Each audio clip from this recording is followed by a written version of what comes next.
Welcome to the podcast. We talk about all the things that are hidden in the shadows. This is Isaac. On this bonus episode, I am joined by author Nick Pease. Here to talk about his book Revelation and other things surrounding the paranormal. What's up, Nick? How's it going? Hey, lovely to be with you, Isaac. Thank you so much for having me on your show. It's a real pleasure.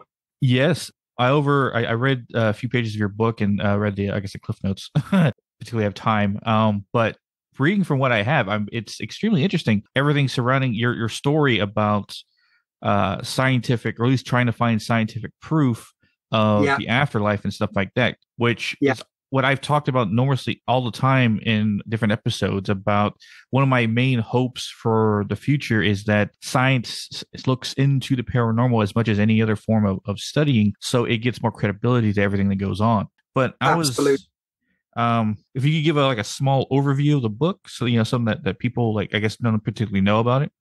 Yeah, sure. Well, that's exactly the premise of the book. Is what if somebody could 100% prove scientifically that life after death is a fact? We don't have that proof, but what an incredible thing it would be if we could. Now, the book is a thriller. It's a real roller coaster ride. There's a lot of action in it, a lot of comedy, a lot of great characters. There's romance, there's everything. But essentially, it's a real roller coaster thriller. And what happens, I'll just give you a very brief resume of the book without giving too much away, is we have two great friends who are scientists, Jack and Marty, who are seconded to the CIA and working on a device called Revelation in Iraq during the war. And the idea behind the device is to reveal anything in its energetic format so that you can destroy improvised explosive devices, landmines, etc. So the basic idea behind Revelation is a good one because it could save many lives around the world. But the program fails and the CIA pull the plug on exploiting Revelation any further. But Jack and Marty are so into this idea of developing an energetic device by then that they squirrel away equipment. And when they return to Washington, D.C., they set up their own little kind of kitchen laboratory, as it were, in Marty's cabin, where they continue to experiment. And again, I'm not going to give too much away because Marty has ulterior motives for doing this, because he recognizes that if you can reveal things in that energetic format, then maybe it can reveal something else. And that's exactly what does happen, quite by accident, as indeed most scientific great discoveries are. They're usually complete accidents. They discover that life after death can be proven 100% as a scientific fact, because Revelation reveals spirit beings. Now, this is where the thriller side of the book really kicks in, because Jack takes the discovery to his CIA mentor, who was head of station in Iraq, who has now risen to become chief of staff at the White House, thinking that his discovery will be welcomed and, it'll be great news around the world, only to find that those in power, be it political, religious, scientific, whatever it might be, there are those with vested interests who find Revelation a threat to their status quo and want it closed down and its inventors, in other words, eliminated. And this is where the roller coaster thriller kicks in. It's a real race to the finish to see whether Revelation could be brought into the public domain before both it and its inventors are destroyed. Again, I'm not going to give it away, but the book has a beautifully life-affirming conclusion. There's a lot of scientific fact in there. All the science that is in the book is the science as it's known of today. The religion in the book is of the day. I've got a degree in philosophy, so I've employed a lot of that in the book. I'm a spiritual medium, so I've employed a lot of that. And it's not a heavy read. I don't want to give the impression that, it's full of sort of facts and things. Quite the opposite. Everybody who's read it has said it's a remarkably fast, light read. It's short chapters, it's fast-paced, etc.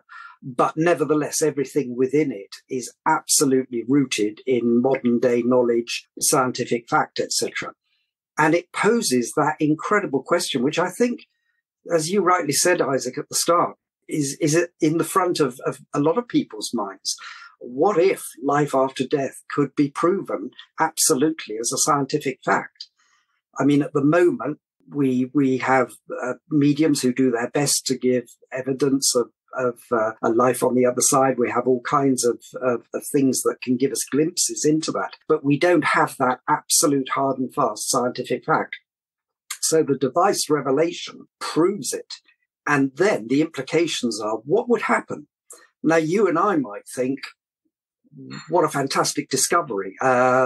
We would rejoice and we'd say, wow, that just proves everything we've already known. I mean, as a spiritual medium, I know it to be fact anyway, but generally speaking, in the outside world, we don't have that. So how would it be received? And that's why the book poses some quite deep questions, because it wouldn't all be rejoicing. There would be those who would find it a threat, whether it be to their political, religious, or whatever stance that they take. It would upset a lot of, the status quo of how things are at the moment. A lot of people wouldn't like it, and how would they react to that? So there's a lot of questions posed in the book, and I hope, and I have found that people who have read it have found it very, very thought-provoking. And just a fun read as well. But just there's enough meat in it to really make people think.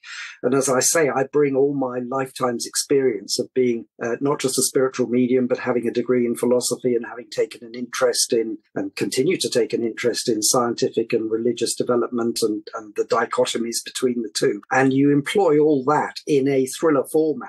And I think I won't say it's unique, because that would be although I have to say I've never come across a book like that, that can draw on that kind of knowledge and put it forward as a thriller and make people really think about these things in a very deep way. And as I say, everything referenced in it, whether it be the science or the philosophy or anything, is very much the knowledge of what we have in humankind today. So this is not science fiction.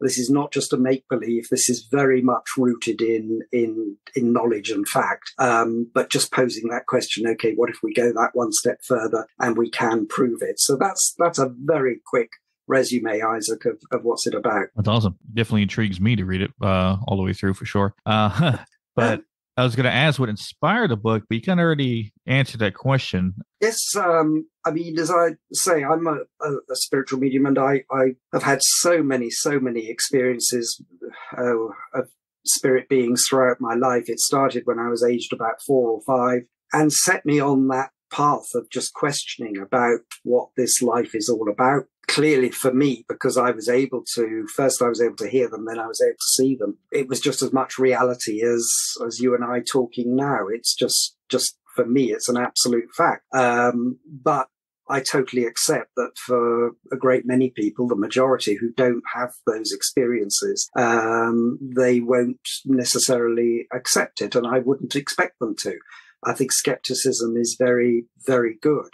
I think it's a very positive thing, which is why, even though I'd had all these spiritual experiences, I went and studied and got a degree in philosophy, because there is no more forensic, analytical, skeptical analysis than philosophy. It puts everything under the microscope. The nature of existence. Is there a God? What are our 5 senses? What is outside of our 5 senses, etc., etc. And it fascinated me, and I wanted to have that skeptical knowledge behind me as well. I didn't want to just accept things that were happening to me. I wanted to really discover more about the nature of existence. And I'm a very different spiritual medium in that way. I'm not away with the fairies. I'm very much rooted in the real world. And I want evidence for everything that I see here or whatever. And then, of course, allied to that, you can't go down that route without taking into cognizance the religions of the day. So I've studied religions and the scientific developments of the day. And that's what I find fascinating. I'm by no means a scientist. I wouldn't claim to be. But what fascinates me is the way science is more and more getting into exploring the nature of our universe and the fact that everything is made up of energy. And Isaac, you alluded to this in your introduction. It's the fact that ever since Einstein, and in fact going even back beyond that to Max Planck, quantum physics, etc., we know the whole universe and everything, including you and I, are made up of energy. And we also know, as Einstein rightly proved, energy cannot be destroyed. This is the fascinating thing, because those who are attuned to spirit know that they exist on an energetic level, just as you and I do, but we're on quite a dense level of energetic vibration. Earth is as well, which is why spirit communication can actually be quite difficult, with the whole subject in itself.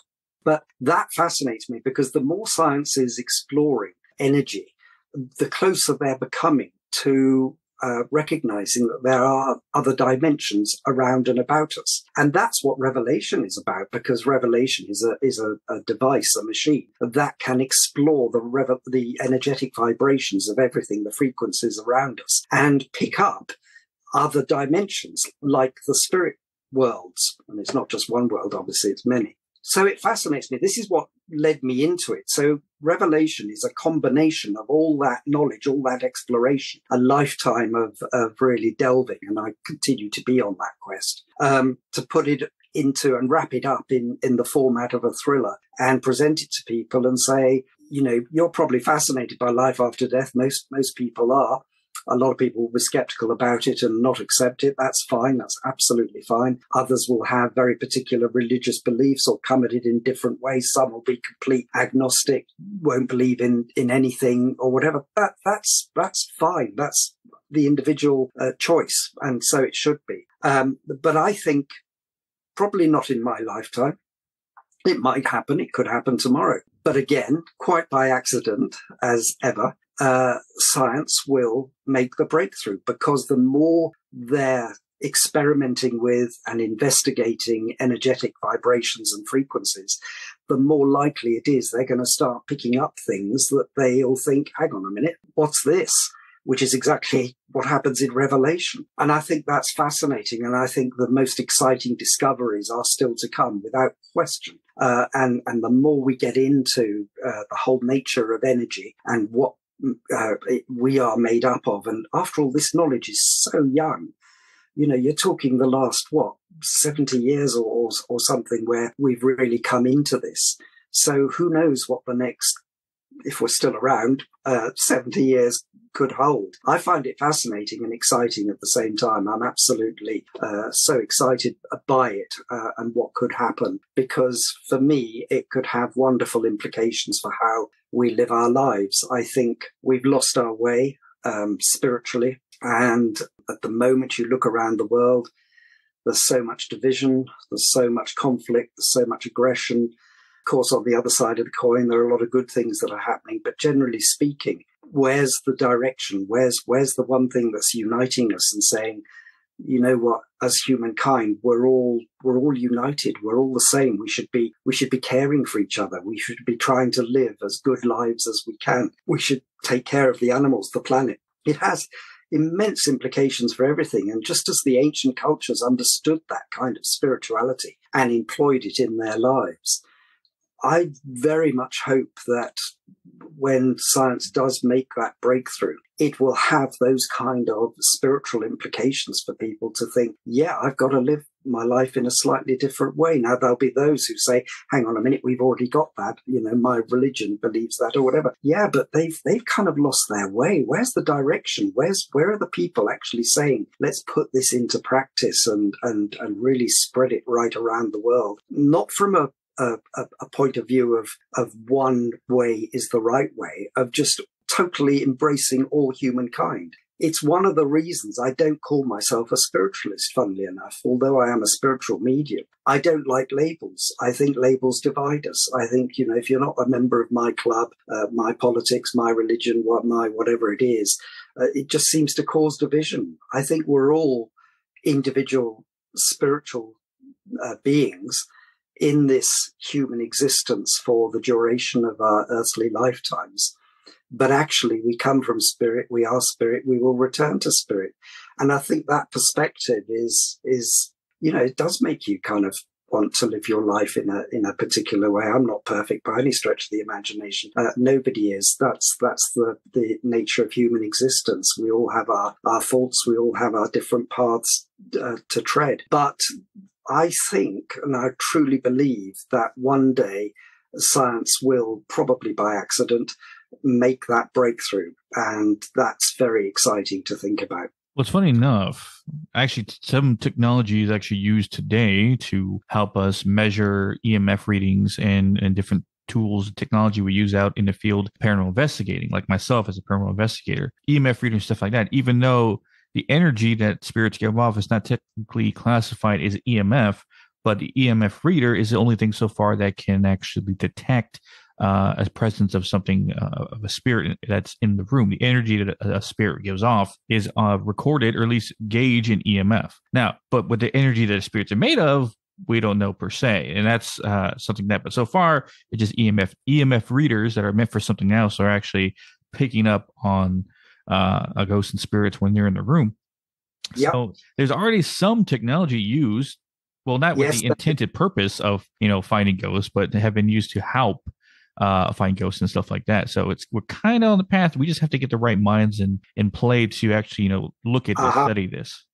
And that's exactly it, Isaac. You've hit the nail on the head, because at the moment, the kind of investigating that you're describing is mainly done by people like yourself, paranormal investigators, etc. When mainstream science starts to come on board to really employ its huge resources and its experimentation and investigations into the nature of energy and everything, then I think we'll get much closer to it. And particularly once they get a sniff that they are actually onto something, then you can bet your dollar that they'll go for it, and something will come of it. So yeah, I think it will happen. As I say, may well not be in my lifetime, but you think of the incredible advances that have been made in the last 70, 100 years. What could happen? What could the discoveries that could come? And I'm glad you mentioned about, revealing things in a room, because that's what I'm often at pains to describe to people about the spirit world, because people like to talk about heaven and hell and all that kind of thing as if it's somehow one is up in space and one's at the core of the earth or something.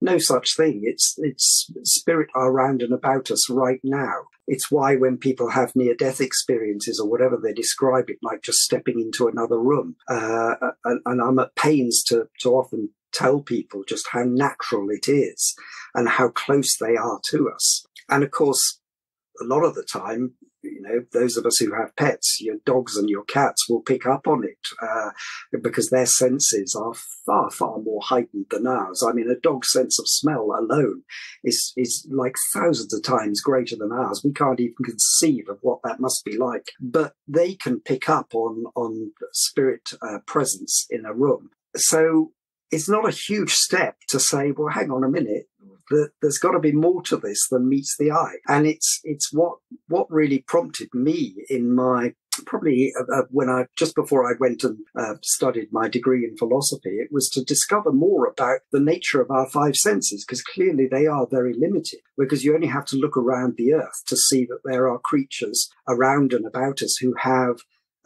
senses far, far more heightened than ours, that can see better or hear better, or like whales that navigate right around the world and return to the same bay every year, or bats that fly around in caves in their thousands and don't hit each other because of their sense of radar. I mean, there are countless examples of the animal kingdom, of how their senses are far superior to ours. So it's not a big leap to then say, well, hang on a minute, if that exists on the physical plane, let alone the spiritual plane, what more is there out and about and around us that we need to discover? And actually, we think that human existence with our limited five senses gives us quite a limited view of the world. And that's partly what we studied in philosophy, is actually saying, well, our view of existence is actually quite limited, because we already know there are other things far, far greater than us around us in terms of sensitivity. And I sometimes use the analogy of saying, if you've got a television in your room, if you switch the television on, the screen will be filled with vision, the room will be filled with sound, etc. You switch the television off, switch your medium off, and it disappears. Doesn't mean the TV waves aren't still in the room. They are. It's just that your medium isn't switched on to pick them up. And that analogy holds very true. So many things around and about us that we've discovered radio is the same. With wireless technology, X-rays, gamma rays, you name it. There are things, vibrations and frequencies around us the whole time, which just because we can't see them or hear them at any particular time doesn't mean they've suddenly gone away. And that analogy holds very strong to the spirit world. Just because a lot of people, most people, I guess, can't necessarily see or hear spirits or whatever in their everyday waking lives, doesn't mean they're not there. I fully accept that you don't have to accept it. And I always say to people, don't just believe it because I'm telling you. Far from it. I fight against any kind of dogmatic teaching like that. But for those of us who have had and continue to have those experiences, it's just a fact of life. It's like 2 + 2 = 4. It's as serious as that. It's absolutely, for me, it's a nailed on truth. And I love it. I think it's certainly enriched my life. It hasn't made my life a bed of roses. Far from it. I've had difficulties just like the next person. We're all going to lose people in life. We're all going to have ups and downs and everything. That's part of the human existence. But keeping a spiritual perspective upon it, recognizing that you're here purely to learn lessons and that your spirit is growing and it will take those lessons back into the spirit world and you will continue to grow there, I think just begins to make sense of it all, because otherwise it's a pretty crazy world.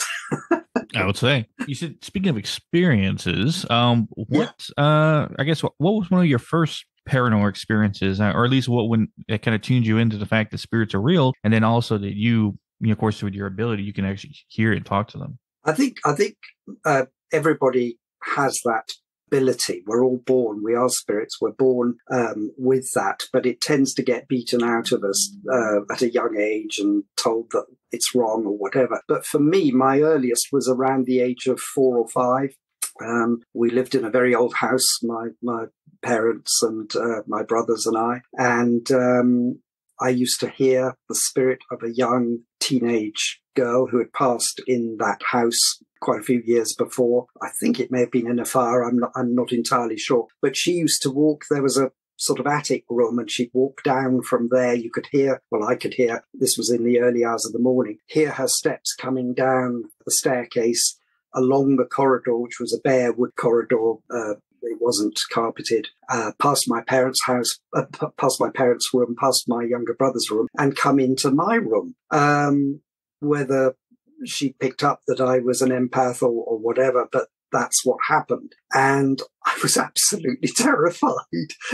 People think, well, if you're attuned to spirit, it's fine. Yes, over time, you get very used to it, and then you can embrace it, and you learn how to protect yourself against negative entities, etc. And it's great.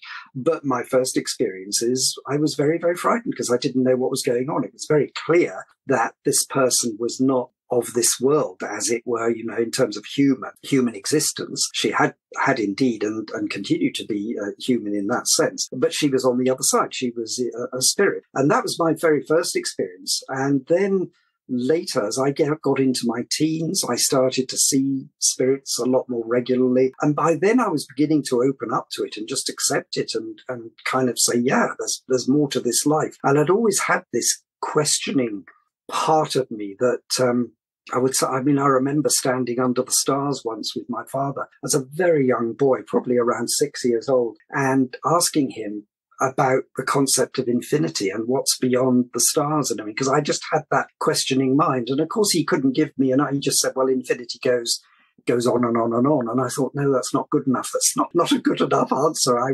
want something more finite. Of course, there isn't anything more finite, because our finite minds can't countenance what the reality of infinity or a continually expanding universe, which is one of billions of universes, etc.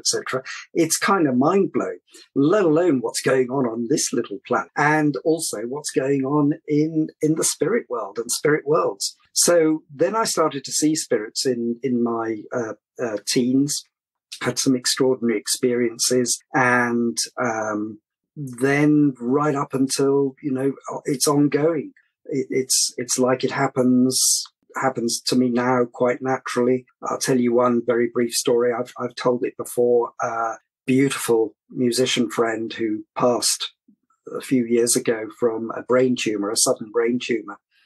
Lovely, lovely lady. I woke up about, I don't know, it was about 3 a.m. in the morning because I looked at my clock, and she was standing by my bed. I was completely awake, 100%, and she was just shimmering there, beautiful, a huge smile on her face, and exuding just pure love, and just it was just one of the most beautiful moments of my life. And I tried to reach out to her and gently take her hand, but in that moment she disappeared. But just the incredible love and serenity and peace that she brought, and she was just smiling at me as if she was saying she's all right, and she was kind of looking over me, as it were. And when you have those experiences, I was fully awake, 100% fully awake. They are so profound. It's one of the most uplifting things that's ever happened to me in my life, because you just, after that, you think, wow, what can I possibly be afraid of? What can I possibly worry about? We all have worries. We've all got to pay the rent or whatever we have to do in life. We all have to get up and go to work. I have a very busy, full-on job. We're all chasing our tails, living our normal lives. But when you have something like that happen, you just think, wow, thank you. That's just incredible. So for me, it's very natural. I've obviously when I developed as a spiritual medium, and I did that at the very best place. It was the Spiritualist Association of Great Britain in London and I'm going back many years, over 30 years, with some of the best mediums of the day. You learn how to protect yourself and allow for spirit communication in the best way. So you protect yourself from negative entities, any negative influences, and you learn better, even though you may have natural talents and it may have been happening to you like it was happening to me since childhood. You learn how to open yourself up properly and control it and allow for that positive communication to take place, because it's not easy for spirit either to do that, because, as I mentioned earlier, the Earth's vibration is a very dense vibration, and we make it more dense by our actions, by the conflicts, by the negativity, by the aggression, by all the things that we put around us that create quite a barrier to that kind of thing being able to happen. So you have to learn how to really allow that communication to take place, and to accept that you want it to take place, because a lot of people don't. A lot of people are very fearful of it and everything for whatever reasons. Maybe it's their religious upbringing or whatever it might be, because it is out of the normal, as it were. But if you're careful, if you do it properly, it's the most beautiful thing. And I think embracing spirituality is something that is just so enriching, and you have the most incredible experiences, because if you want to allow good in, good will come. So absolutely nothing wrong with it. We're not dabbling with the occult or anything like that. It's our birthright. It's what all the ancient cultures perfectly understood, that spirit communication is perfectly natural. And always remember that when they come, like my musician friend not so long ago, they come with love. They come with immense love. They never come to judge. They just come with love and compassion and understanding. And they are just so serene and loving, and they never come to wag their fingers or say you're doing right or wrong or anything like that. It's just it's just beautiful, and they never come to kind of lecture you either. They don't say, well, you should believe this or you should believe that or anything. We have free will, and they very much encourage you to use it. Of course, that means that we can come unstuck in life quite often because we make the wrong choices or whatever. But nevertheless, we have it. And they have that understanding, and they'll always be there to help if they can, to guide you. But you will make mistakes, and you will have what we call good luck, bad luck. They wouldn't see it as that. It's just part of life's experience. But they will always come through on a vibration of love. Many of them come through on a vibration of healing to try and heal people. What can possibly be wrong with that? And it really, really kind of annoys me that people will say, oh, you know, you're dabbling with the occult, or it's wrong, or it's evil, or anything. Absolute nonsense. Total nonsense. Yes, there are negative entities. And if you do, if you're not careful about how you communicate with spirit and letting things in, you can create attachments. Negative things can happen to you. There are darker energies around. We all know about things like poltergeists, etc. And there are places that I wouldn't go myself, even as a spiritual medium and knowing how to protect myself. There are still places I wouldn't go, like there's a very haunted house near me, which is full of dark energy. I would not go there. I have been there, but I would not go there at night. There are people who do go there, ghost hunting at night. It's not for me, that, because I do know that you could pick up attachments, and there are some very negative entities there. So it's a very vast subject. The more you get into it, and the more you kind of learn, or the more knowledge you pick up, the more you realize just how vast it is, because it's beyond our human knowledge. It's just, we are only at the very forefront of learning so much about this. As I say, science is still very young in that. You're talking 100 years max of the kind of scientific investigations into energy, etc. Spirituality now, that's around as well. But actually, in terms of making advances on these fronts, we're still so young. There's so much still to learn. But yeah, Isaac, I've had so many experiences with spirit beings of all kinds. Some I've known. I've mentioned my musician friend, for example, but some, or many, I haven't known. But you just see them when you're in a particular place, or you pick up on them, or whatever it might be. And I've had that happen to me at one or two friends' funerals, where I've actually seen the person who had passed on, and I've seen them there, and that's a quite extraordinary experience. But that's how close we are to the spirit world. It really is a question of them living next door, as I like to think of it. It's just so natural. To me, it's just perfectly natural. But I've had a lot of experiences of spirit beings. Well, that's interesting. From your perspective, how you see everything, which is very open to the entire idea of the supernatural, and that's what I like to hear. I don't like to hear closed eye idea to any possibility this could possibly happen.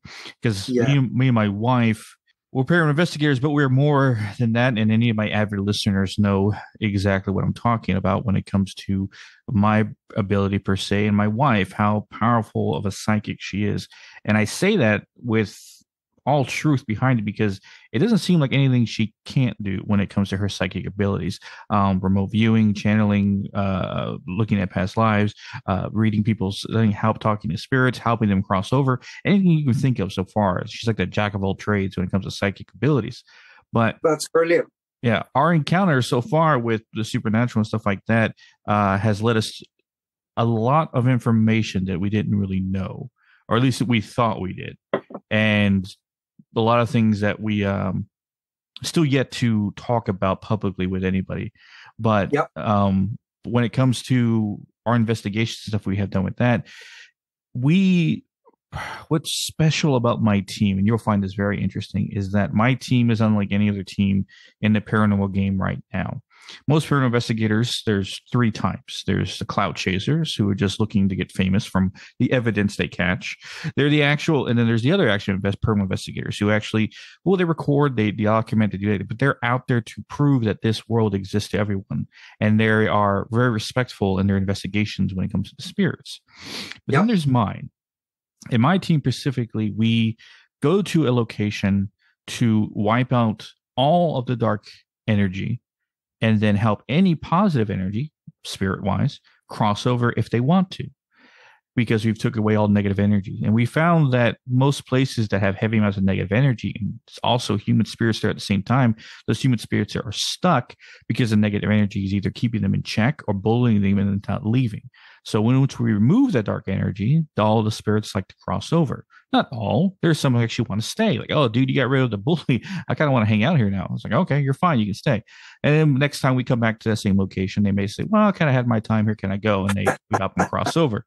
How I eradicate the evil, I'll talk to you after this. So I know that's probably intriguing enough. But my listeners know exactly what I'm talking about. But no, that's brilliant. That's exactly you know that's where I'm at as well. And also, Isaac, I share your view that I can't be done with any dogma and people telling you, you know, you will believe this or you will believe that. One of the things that attracted me, and I know I've said this many, many times to people, but one of the things that really attracted me to the spiritual path is that when the guides and helpers come through, when you're meditating or developing, whatever it might be, when we were sitting in circle at the SAGB, etc., they would always say, look, if anything we tell you offends your reason, reject it. And I really thought, hallelujah, at last, because I've been brought up in a very conventional way, conventional church and all the rest of it in my very early childhood, where you were told this is the way things are, this is what you will believe, or you will burn in hell, or whatever it might be. And to be able to throw off those shackles and say, no, I'm a free thinker. I'm an independent spirit. I've got my own mind. I will find my own truth and tread my own path, and I will question and I will question, and I'll put everything under the microscope until I find what I feel is getting nearer to the truth. I think that's all we can do. We're all on that path, and I don't think anybody, and I certainly won't stand up and say I know everything, because I most certainly do not. But it's a lifetime's quest. But I'd rather be on that journey than a journey with a closed mind, where I just accept what I'm told, or accept things because they're written in a book, or whatever it might be. I want to question everything and recognize that the whole nature of life is progression, and we can't possibly hope to know everything in this human form. It's a bit like when I was asking my dad about the nature of infinity. We can't get our heads around that because we have very finite minds, and it's hard we kind of have a glimpse of what infinity might mean, but we can't hope to nail that down and say this is exactly what we recognize it to be. And a bit like energy, we're still discovering so much more about it, and energetic vibrations and frequencies, which of course is exactly what my book Revelation is about, is the fact that because spirit exists on an energetic frequency much higher than ours, if a machine could pick that up, wow, what would that do? You know, if suddenly tomorrow somebody said, you know what, I can prove 100% that life after death is a scientific fact. Can you imagine the reverberations that would send around the world? It would be incredible. Not all of it positive, I readily admit. There would be those who would find it very threatening or frightening or whatever, for whatever reason, because of their own upbringing or their own conditioning and what they've been taught. But I would hope that the free thinkers in the world, the independent spirits, those who are striving and recognize that we want truth, would embrace it fully and say, wow, yeah, give me more. Yeah, definitely. I was going to ask. We all on a tangent, but it's all good. It's all good. I'll go to information. In our investigations, we've come across a lot of dark entities and stuff like that. Demons being one of the most. But in your time as a psychic medium, what has been Your scariest interaction with a dark entity?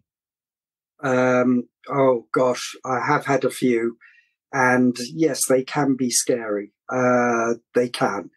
I think I would preface that by saying I have never been physically hurt by one. I know things like poltergeists can throw stuff around the room and that kind of thing. I personally have never been hurt by um, dark energies, but I do recognize they exist. I have seen a number, and they can present themselves in very unpleasant form.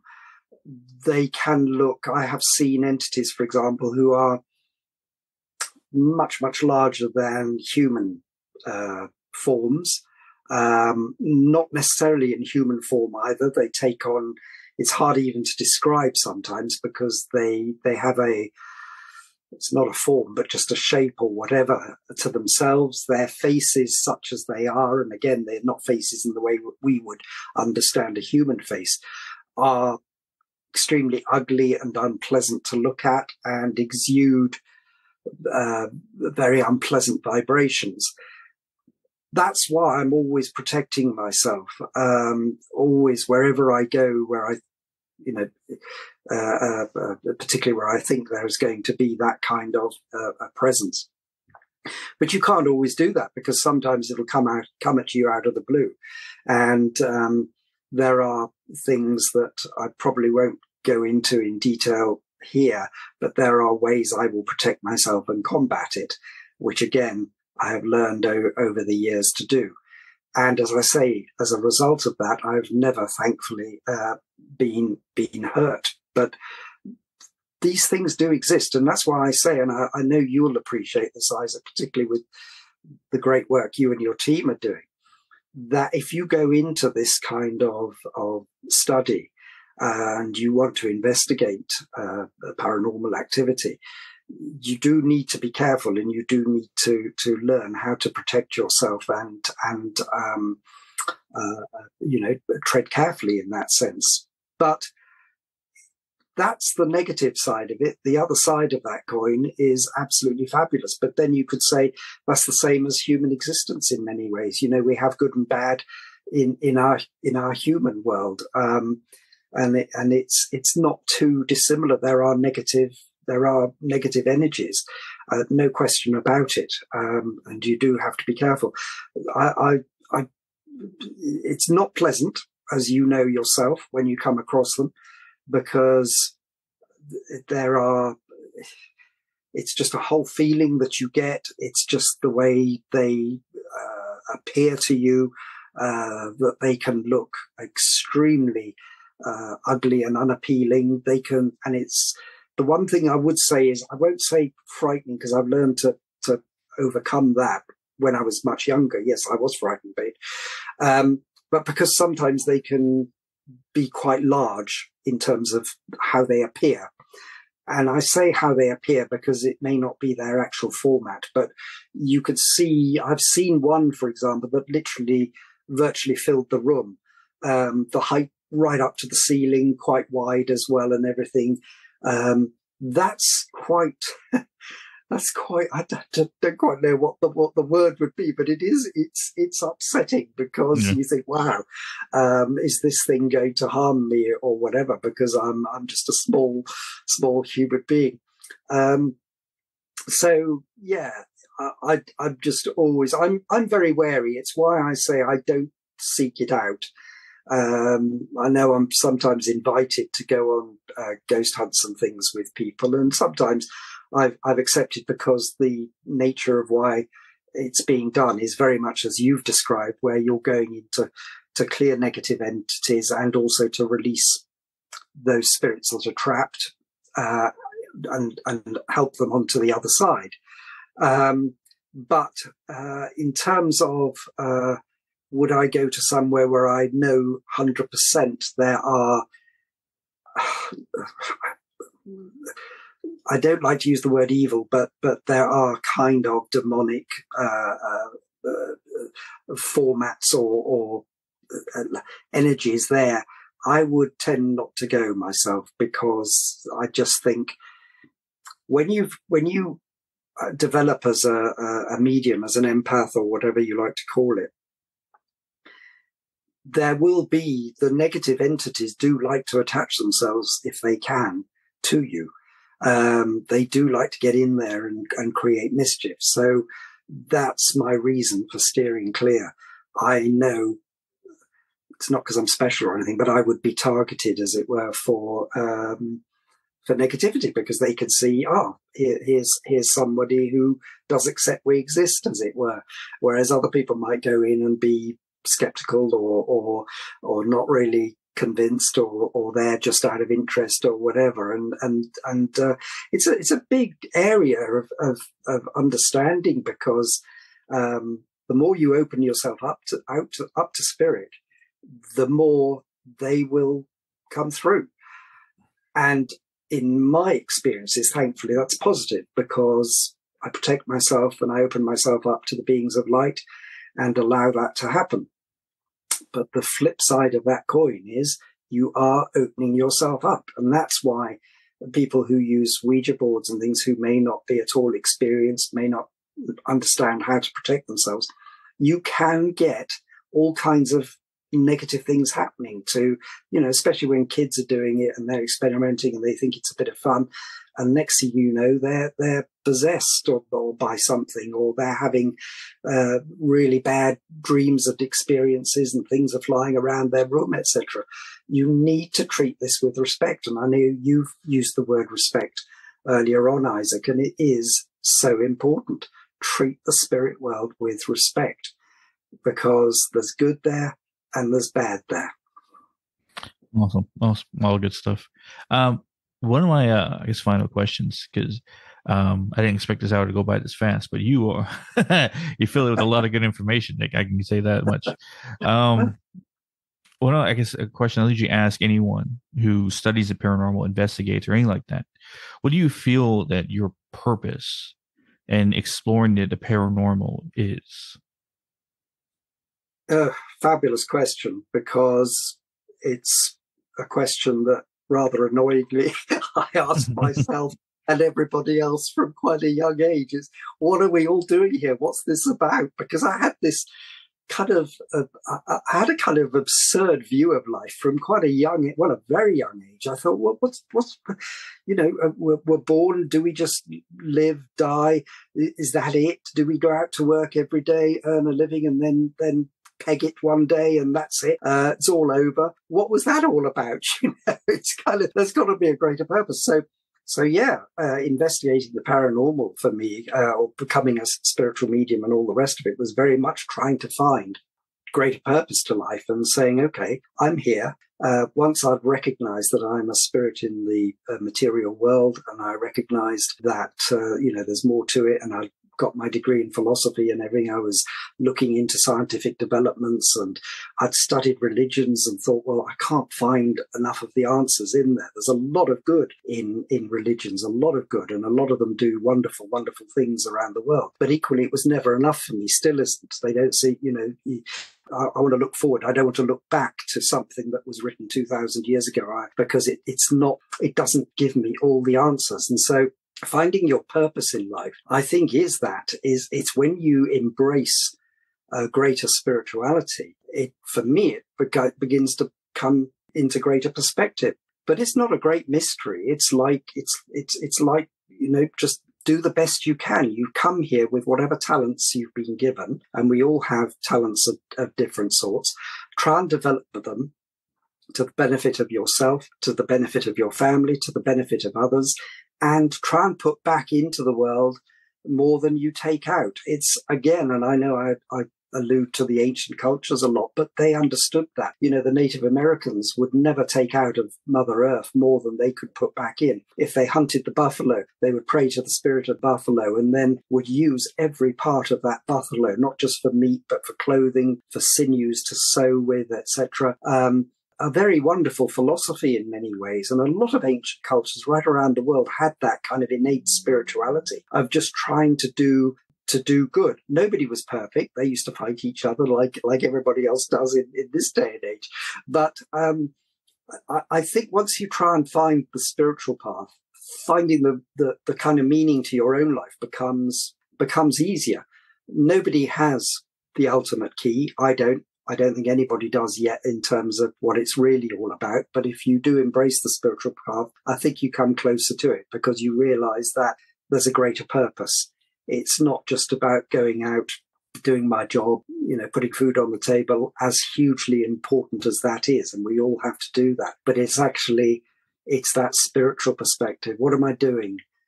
Who am I helping? What's my greater vision of, can I leave this world a better place in some ways? Can I help other people who are in need? Can I show compassion and understanding and toleration and not be drawn into the kind of ideologies that seem to want to suppress people and control people and just steal land or destroy people, destroy animals for the sake of it or wherever it might be, destroy the planet, which heaven knows we're doing enough of that at the moment as well.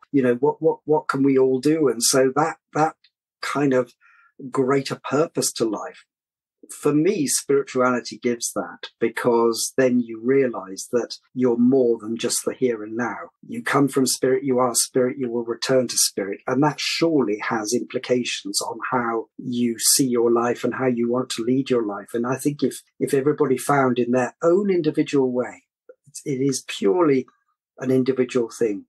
If everybody can find that and say there is greater meaning to life, I will take the lessons I learn here with me into the spirit world and develop in the spirit world as well. If you have that greater perspective, it for me, it helps enormously. As I say, it doesn't make your life a bed of roses. I've had immense difficulties in my life, just like the next person. But I accept it because I realize that's part of the human condition. It's not meant to be. Equally, I've had a lot of joy in my life as well. That's part of it. It's part of the extraordinary kaleidoscope of life that is the human condition. But for me, once you recognize that spirituality, it does bring meaning, because you think, when I die, that's not the end. And I will live on in a different format. My energy will live on, my spirit will live on. And that gives me a purpose now to try and lead the best life I can. I fail miserably many times, but I try. And I think that for me, to answer your question, is what it gives me. It's like that perspective on saying, right, and at the risk of sounding like an aging hippie, peace, love and happiness. Just spread peace, love and happiness wherever you can. And if you can do that, then I think that's okay. Awesome. Well, Nick, I appreciate the time coming and discussing this stuff with you. I'm probably going to have your back, because you're probably one of the most interesting people I talk to. And a lot of these interviews I've ever done, especially about your book and stuff like that. But where can everybody find you? Yeah, well, firstly, let me say, Isaac, it's been an absolute pleasure talking with you, and thank you very much indeed. And it's nice to be able to share my knowledge, because in many ways, bit of a strange fruit, in the sense that not many people will have developed as a spiritual medium allied to the forensic skeptical subject of philosophy as well, and taken an interest in science and religion, and bringing all that together in one book. So it's and I'm on Instagram. People can find me there. Pease _Nick. So very simple, and I'm always happy to hear from people and communicate with them.